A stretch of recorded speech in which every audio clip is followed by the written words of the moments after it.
July ತಿಂಗಳ ಕುಂಭರಾಶಿಯವರ ಭವಿಷ್ಯ ಯಾವ ರೀತಿ ಇರುತ್ತೆ ಅಂತಕ್ಕಂಥದ್ದು ತಿಳಿಸ್ಕೊಡ್ತಾ ಇದ್ದೀನಿ. ನಿಮ್ಮ ಕೆ ವೆಂಕಟೇಶ್ವರ ಮಾಡುವ ಅನಂತ ನಮಸ್ಕಾರಗಳು. ಸರ್ವವಿದ್ಯೆ ನಮ್ಮ ಚಾನಲ್ಗೆ ಸ್ವಾಗತ.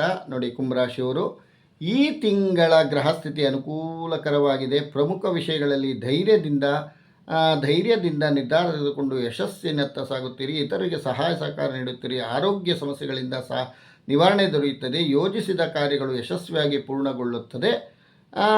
ಮತ್ತು ಉದ್ಯೋಗ ಹಾಗೂ ವ್ಯಾಪಾರದಲ್ಲಿ ವಿಶೇಷ ಯಶಸ್ಸು ಸಿಗುತ್ತದೆ. ಹೊಸ ಮನೆ, ವ್ಯಾಪಾರ, ನಿರ್ಮಾಣ ಕಾರ್ಯಗಳಿಗೆ ವೇಗ ಸಿಗುತ್ತದೆ. ಆರ್ಥಿಕ ಸ್ಥಿತಿ ನಿರೀಕ್ಷೆಯಂತೆ ಉತ್ತಮವಾಗಿರುತ್ತದೆ. ಉದ್ಯೋಗಸ್ಥರು ತಮ್ಮ ಜವಾಬ್ದಾರಿಯನ್ನು ಸಮರ್ಥವಾಗಿ ನಿರ್ವಹಿಸುತ್ತಾರೆ. ಸಣ್ಣ ಕೈಗಾರಿಕೆಗಳಿಗೆ ನಡೆಸುವವರಿಗೆ ಸಮಯಕ್ಕೆ ತಕ್ಕಂತೆ ಹೂಡಿಕೆ ದೊರೆಯುತ್ತದೆ. ಮನೆಯಲ್ಲಿ ವಿವಾಹ ಸೇರಿದಂತೆ ಶುಭ ಕಾರ್ಯಗಳು ಪ್ರಯತ್ನಗಳು ಫಲಿಸುತ್ತವೆ. ತಿಂಗಳ ಕೊನೆಯಲ್ಲಿ ಬಂಧು ಮಿತ್ರರಿಂದ ಸಾಲದ ಒತ್ತಡ ಹೆಚ್ಚಾಗಬಹುದು. ಪ್ರಯಾಣಗಳನ್ನು ಮುಂದೂಡುವುದು ಉತ್ತಮ. ಸುಬ್ರಹ್ಮಣ್ಯ ಅಷ್ಟಕ ಪಾರಾಯಣ ಮಾಡಿದರೆ ಶುಭ ಫಲಗಳು ತುಂಬ ದೊರೆಯುತ್ತದೆ. ಸುಬ್ರಹ್ಮಣ್ಯ ಅಷ್ಟಕ ಅಂತಕ್ಕಂಥದ್ದು ಬರುತ್ತೆ, ಅದನ್ನು ಪಾರಾಯಣ ಮಾಡ್ಕೊಳ್ಳಿ. ಕುಂಭರಾಶಿಯವರಿಗೆ ತುಂಬ ಒಳ್ಳೆಯದಾಗುತ್ತೆ. ಕುಂಭರಾಶಿಯವರೆಲ್ಲ ಚೆನ್ನಾಗಿರಲಿ, ಕುಟುಂಬನ ಎಲ್ಲರೂ ಚೆನ್ನಾಗಿರಲಿ, ಒಳ್ಳೆಯದಾಗಲಿ. ಸರ್ವೇ ಜನ ಸುಖಿನೋ ಭವಂತು, ಸಮಸ್ತ ಸನ್ಮಂಗಳಾನಿ ಭವಂತು.